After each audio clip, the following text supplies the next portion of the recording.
कोई भी योजना जब सरकार लाती है तो उसमें दो चीजों का ध्यान होता है। एक होता है नियत और दूसरा होता है नियति।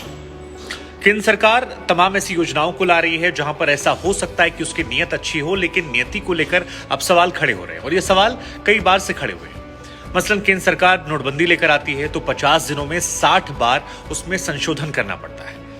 यही बात जब जीएसटी को लेकर आती है तो 10 महीनों में तकरीबन 350 से ज्यादा बार उसमें संशोधन होता है।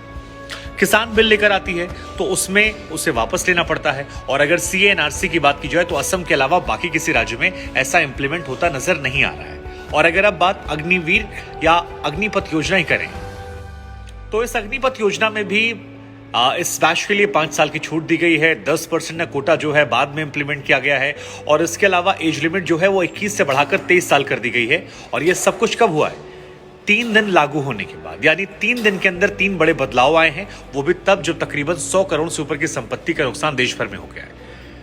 सवाल यही है कि अगर आप किसी चीज को ला रहे हैं तो पहले उस पर गहन मंथन कर दीजिए, क्योंकि बाद में जब आप परिवर्तन करते हैं तो आपकी नियति और नियत दोनों को लेकर सवाल खड़े होने लगते हैं। और यही वजह शायद है कि इस बारे में सरकार को गंभीरता से सोचना चाहिए।